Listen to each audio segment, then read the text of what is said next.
Halo semuanya, selamat datang di channel yang tidak layak untuk dihina ini. Sebelum kita mulai, atur posisi santainya, seruput kopinya, dan mari kita berkhayal. Melanjutkan cerita sebelumnya, mendengar kata-kata itu, tatapan Crazy Killer Tuoba pun mulai suram. Dia kaget tanpa henti, dan merasakan kekecewaan yang tak berujung. Namun, tatapan ini hanya berlangsung untuk waktu sesaat. Paling tidak, pada saat Dugu Xingfeng berbalik, tatapannya benar-benar tersembunyi. Pembunuh gila, aku ini sudah tidak muda lagi. Aku seharusnya sudah memasuki majelis suci Qianwut untuk berlatih sepenuh hati.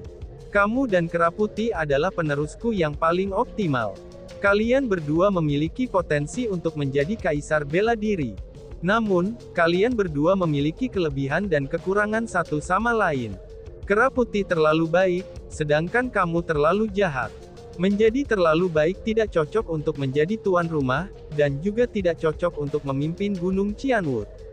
Namun menjadi terlalu ganas, itu juga sama saja. Namun karena ini adalah sifat kalian berdua, maka ini juga sesuatu yang tidak dapat diubah oleh kalian berdua setelah bertahun-tahun. Sebenarnya, aku tidak lagi memiliki harapan bahwa kalian berdua akan mengubah sifat bawaanmu. Namun jika aku harus memilih antara kebaikan dan kejahatan, aku lebih memilih yang terakhir. Paling tidak, menjadi jahat berarti bahwa kamu tidak akan berhati lembut, dan kamu akan menjadi pemimpin yang bisa melindungi Gunung Qianwut. Ini adalah yayasan yang ditinggalkan oleh leluhur kita, dan kita tidak pernah membiarkan murid kita dihina oleh orang lain. Meskipun Majelis Suci Qianwut adalah tempat kekuatan sebenarnya dari Gunung Qianwut kita berkumpul, kecuali tidak ada pilihan lain, maka mereka tidak mau memedulikan diri mereka dengan masalah-masalah Gunung Qianwut kita. Jadi, apakah Gunung Qianwut kita naik ataukah turun, kuat ataupun lemah, itu harus ditentukan oleh kekuatan kepala akademi. Hari ini aku juga akan memberitahumu niatku yang sebenarnya. Aku telah melatih kamu dan Kera Putih selama bertahun-tahun. Dengan hal-hal yang telah mencapai titik ini, aku merasa bahwa kamu lebih cocok untuk memimpin Gunung Qianwut, kata Dugu Xingfeng satu kata pada suatu waktu, itu dengan niat yang mendalam di balik setiap kata. Mendengar itu, pembunuh gila berlutut untuk berterima kasih kepada kepala akademi atas kasih sayang yang kuat padanya. Pembunuh gila pasti tidak akan mengecewakan harapan Lord Headmaster untuknya, ucap Tuoba. Mendengar kata-kata itu, Tuoba langsung sangat gembira. Tanpa mengucapkan sepatah kata pun, dia segera berlutut ke tanah dan bersujud kepada Dugu Xingfeng untuk berterima kasih padanya. Tidak perlu berterima kasih. Ini adalah sesuatu yang kamu peroleh sendiri. Namun, apakah kamu akan dapat mengambil posisi aku atau tidak pada akhirnya, itu akan menjadi keputusan Majelis Suci Qianwut. Jadi, pastikan untuk menunjukkan performa terbaikmu dan berlatih dengan sepenuh hati, ucap Dugu Xingfeng. Dugu Xingfeng menurunkan punggungnya, dan secara pribadi membantu pembunuh gila Tuoba. Aku pasti akan memberikan segalanya untuk dilatih, sumpah Crazy Killer Tuoba. Namun tiba-tiba saja, Dugu Xingfeng bertanya, pembunuh gila, berapakah umurmu sekarang? Lord Headmaster, pembunuh gila berusia 531 tahun. Namun Tuan Kepala Akademi percayalah, aku pasti akan memberikan semua yang dia bisa untuk dilatih, dan tidak mengecewakan pendidikan dan kasih sayang darimu, ucap Tuoba menjamin. Kamu memiliki bakat ini. Selama kamu diberikan waktu yang cukup, kultivasi kamu cepat atau lambat akan meningkat. Namun, usia kamu juga sudah tidak muda lagi. Sudah saatnya kamu menemukan pengganti juga, kata Dugu Xingfeng. Tuan Kepala Akademi, mungkinkah niatmu adalah, tanya pembunuh gila Tuoba. Oh, itu seperti bagaimana aku saja, ketika aku hanya seorang tetua manajemen Departemen Hukuman, maka aku memutuskan untuk membawamu dan Kera Putih, yang merupakan dua murid baru yang baru saja bergabung dengan wilayah inti untuk membantu diriku. Saat ini, Chu Feng ini adalah bibit muda yang bagus.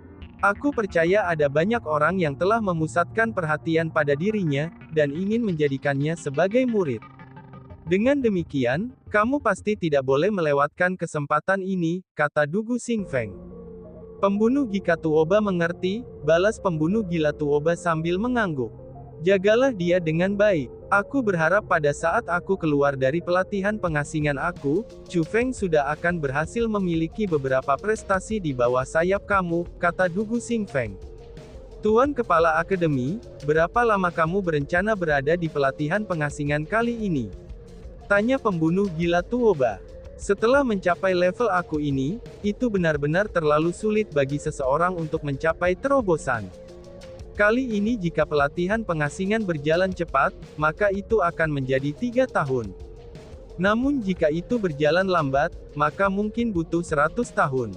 Dalam periode waktu ini, seluruh Gunung Qianwood akan berada di tangan kamu dan Kera Putih, kata Dugu Xingfeng. Tuan Kepala Akademi, percayalah padaku. Dengan aku di sini, maka tidak ada kecelakaan yang pasti akan terjadi pada Gunung Qianwood kami, ucap Crazy Killer Tuoba menjamin. Aku tentu saja tidak meragukan kemampuanmu untuk menangani masalah, ucap Dugu Xingfeng sambil menepuk bahu Crazy Killer Tuoba. Kemudian, gaunnya mulai bergetar, dan dengan hembusan angin yang lembut, Dugu Xingfeng pun menghilang. Dari atas langit, suaranya perlahan-lahan bergema. Namun selama pelatihan pengasinganku, kamu dan Kera Putih akan memerintahkan Gunung Qianwood bersama-sama. Aku harap kalian berdua bisa bekerja bersama, dan tidak berselisih sepanjang waktu, ucap Dugu Xingfeng. Lord Headmaster, Crazy Killer melihatmu pergi dengan berlutut. Aku berharap bahwa Tuan Kepala Akademi akan berhasil menerobos.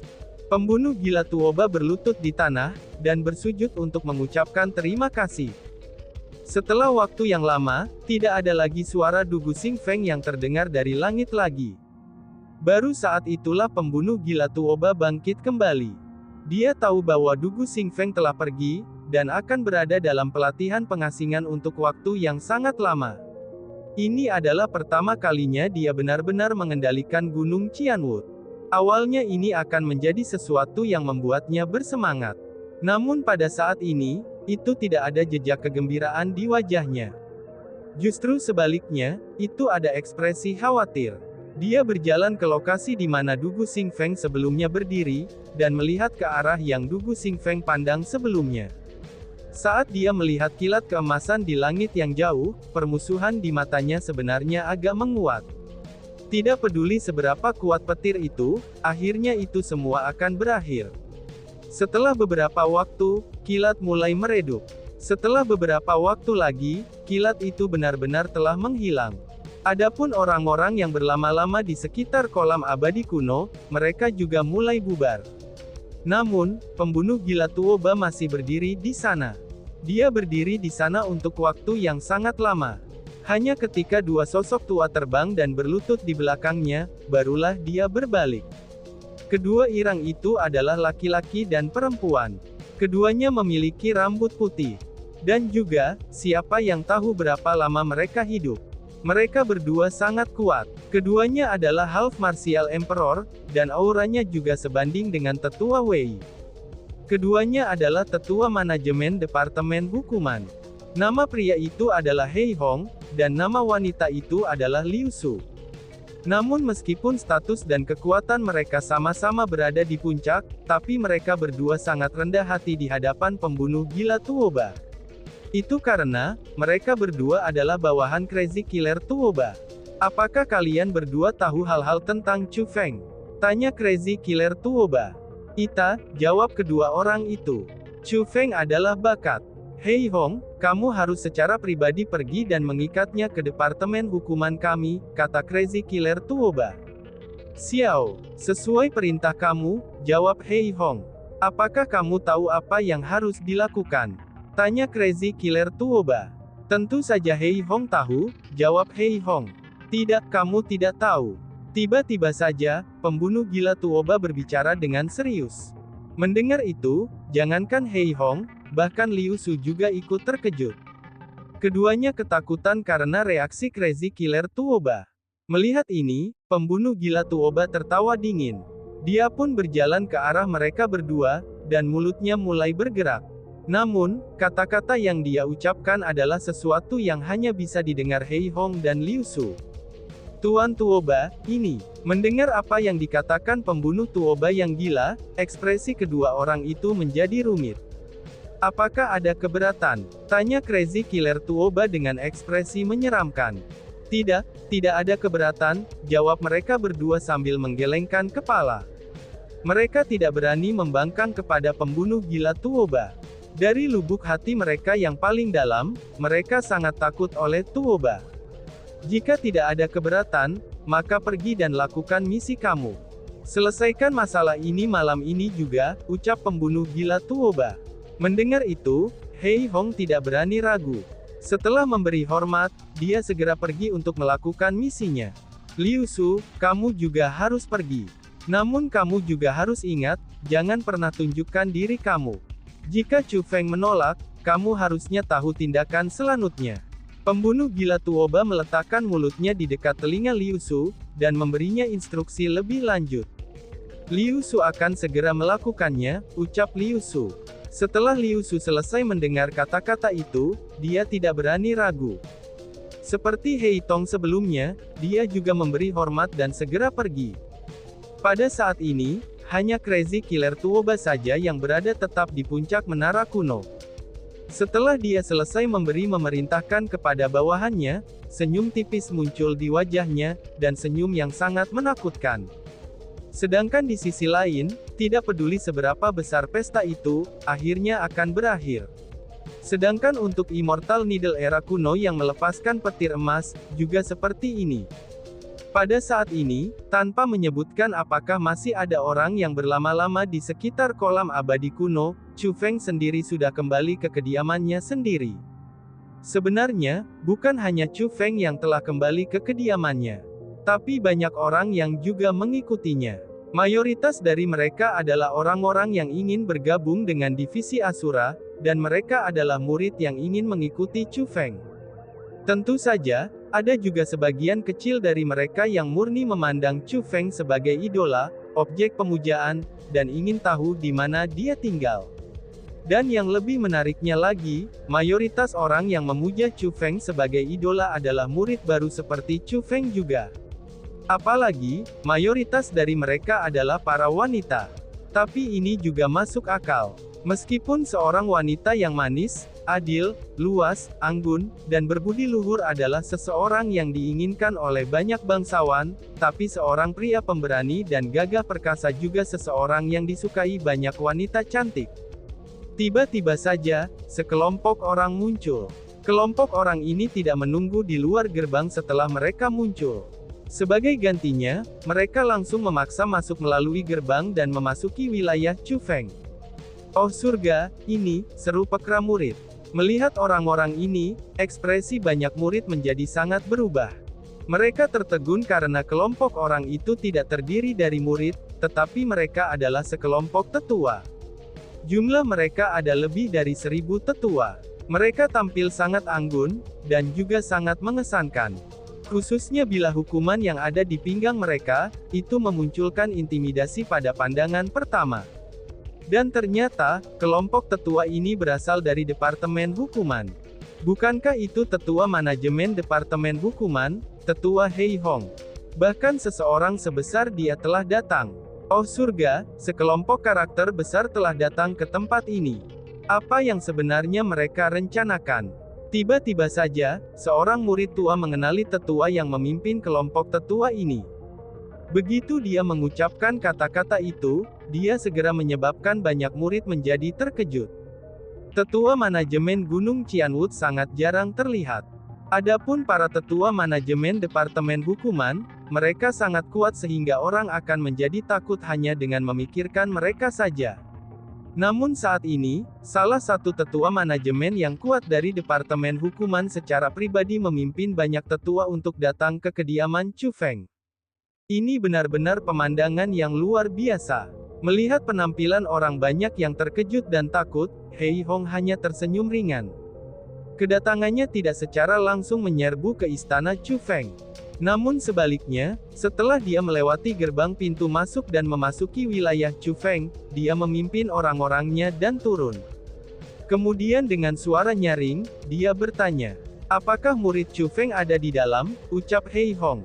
Murid Chu Feng memberi hormat kepada para tetua, balas Chu Feng.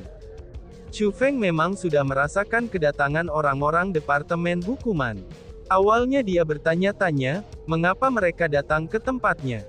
Namun karena dia sebenarnya dipanggil oleh seorang tetua, maka itu tidak cocok baginya untuk tidak menunjukkan wajahnya. Dengan demikian dia dengan tenang berjalan keluar dari istananya, dan muncul di depan garis pandang semua orang untuk menyambut mereka di depan umum dengan hormat yang sopan. Hei Hong menaksir Chu Feng dan kemudian bertanya, kamu adalah Chu Feng? Tanya Hei Hong. Murid ini adalah Chu Feng, jawab Chu Feng. Bakat yang luar biasa. Namun tindakan kamu terlalu impulsif, kamu benar-benar perlu dididik dengan benar, ucap Hei Hong. Hei Hong tampaknya berbicara pada dirinya sendiri, dan meremehkan Chu Feng secara tidak langsung. Kemudian setelahnya, dia pun melanjutkan. Namun, bakat masih merupakan bakat, dan harus tetap dipupuk. Aku seorang tetua manajemen Departemen Hukuman, Hei Hong. Aku dengan tulus berharap kepada kamu, Chu Feng, untuk bergabung dengan Departemen Hukuman aku. Chu Feng, apakah kamu bersedia atau tidak? Ucap Hei Hong. Apa? Mereka benar-benar datang untuk mengundang Chu Feng untuk bergabung dengan Departemen Hukuman. Oh surga, tempat seperti apa Departemen Hukuman ini? Mereka adalah organisasi kekuatan cabang terkuat di Gunung Qianwood kami. Chu Feng sebenarnya bisa mendapatkan undangan dari Departemen Hukuman. Selain itu, ini adalah undangan dari tetua manajemen langsung. Ini benar-benar luar biasa, seru para murid. Ketika Hei Hong mengatakan kata-kata itu, para murid yang hadir semua dipenuhi dengan kecemburuan dan rasa iri. Jika bergabung dengan organisasi kekuatan cabang Gunung Qianwood sendiri sudah merupakan prestasi yang sangat luar biasa, maka bergabung dengan Departemen Hukuman akan menjadi prestasi yang lebih sulit, dan bahkan lebih menakjubkan. Meskipun saat ini ada murid di Departemen Hukuman, tapi mereka semua adalah karakter agung, dan juga karakter tingkat iblis yang ketenarannya telah menyebar ke seluruh Qianwood Domain. Adapun untuk Chu Feng, dia baru saja bergabung dengan Gunung Qianwood. Namun alangkah menakjubkannya, dia sudah mendapatkan kesempatan ini. Bagaimana mungkin orang banyak tidak merasa iri terhadapnya? Tetua, terima kasih atas niat baik kamu. Namun, Chu Feng tidak berencana untuk bergabung dengan Departemen Hukuman, jawab Chu Feng.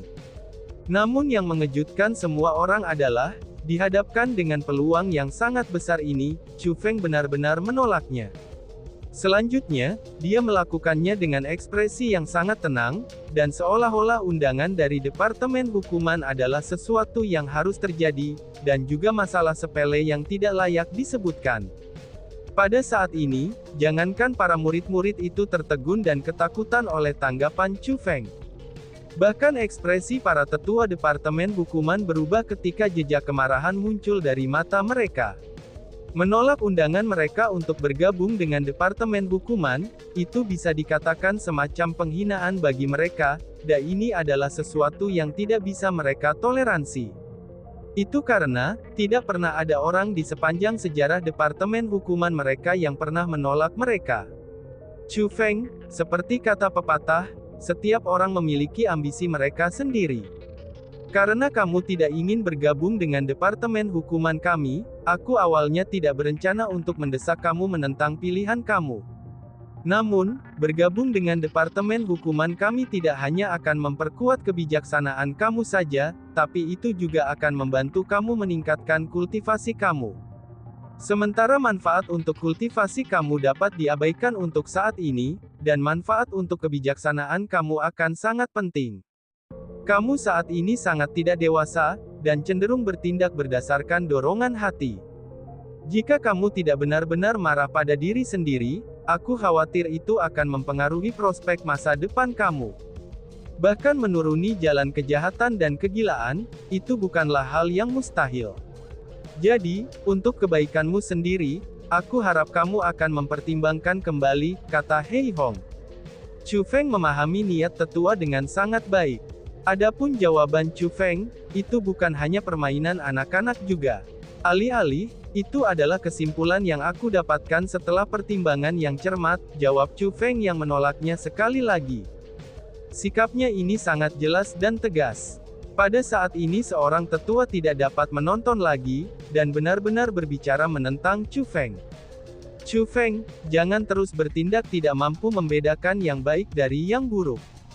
Sejak dibentuknya Departemen Hukuman kami, itu tidak pernah ada satu orang pun yang menolak undangan Departemen Hukuman kami, ucap tetua itu, dan nada ancaman dalam suaranya terdengar sangat jelas.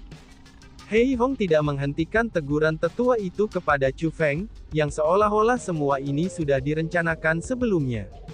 Dengan demikian, Hei Hong tetap sangat tenang.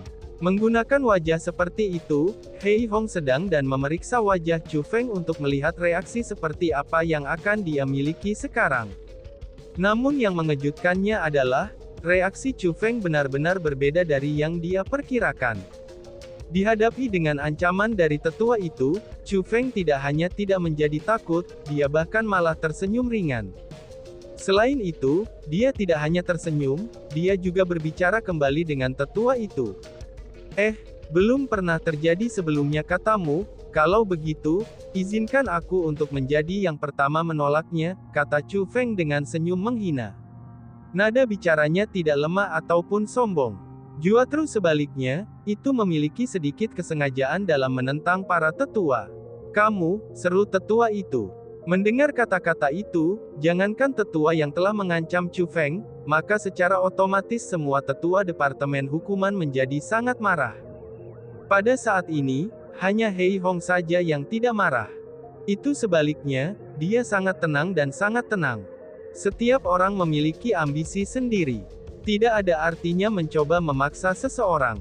Namun Chu Feng, di masa depan jika kamu memasuki jalan kejahatan dan melakukan sesuatu yang seharusnya tidak kamu miliki, maka jangan salahkan Departemen Hukuman kami karena tidak memberi kamu kesempatan untuk pergi menuju kebaikan. Pada saat itu, Departemen Hukuman kami pasti tidak akan menunjukkan belas kasihan atau permohonan maaf kepada kamu, kata Hei Hong. Baiklah kalau begitu, maka aku, Chu Feng, tidak pernah sekalipun menyesali keputusan aku. Aku tahu betul jalan apa yang akan aku jalani. Tetua, tidak perlu bagi kamu untuk menyusahkan diri sendiri tentang masalah ini, jawab Chu Feng. Baiklah, kamu memang memiliki ambisimu sendiri. Dalam hal ini, mari kita tunggu dan lihat siapa yang benar. Departemen Hukuman kami akan memastikan untuk memperhatikan kamu dengan penuh perhatian, ucap Hei Hong.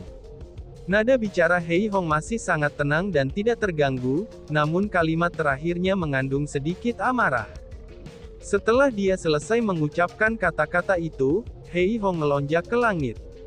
Adapun para tetua lainnya dari Departemen Hukuman, mereka mengikuti di belakangnya dan pergi juga. Pada saat ini, kerumunan di sekitarnya mulai mengucapkan teriakan kejutan tanpa henti. Chu Feng tidak hanya menolak undangan Departemen Hukuman, ia juga secara terbuka menentang seorang tetua manajemen. Ini benar-benar tindakan yang sangat berani. Melihat itu, Chu Feng pun mengabaikan reaksi kerumunan. Dia pun berbalik, dan mulai memasuki istananya sekali lagi. Saudara junior Chu Feng, mengapa kamu menolak undangan Departemen Hukuman? Tanya seseorang. Ketika Chu Feng kembali ke istana, semua anggota asli divisi Asura hadir di sana. Sementara mereka tidak keluar, mereka semua berhasil melihat apa yang terjadi. Dengan demikian, seperti yang lain, mereka sangat terkejut dan takut dengan tindakan Chu Feng. Sementara mereka mengatakan itu adalah undangan, tapi itu tidak ada ketulusan sama sekali. Jika dia menerimanya, bukankah dia akan mencari malu dan meminta masalah di masa depan? Tepat ketika orang banyak bertanya kepada Chu Feng mengapa dia menolaknya, Bai Ruoshan benar-benar berbicara dengan cara yang tidak antusias. Selain Chu Feng, hanya Bai Ruoshan yang berhasil melihat melalui undangan Departemen Hukuman itu. Dan tiba-tiba saja bersambung. Sekian dan terima kasih banyak. Bye-bye.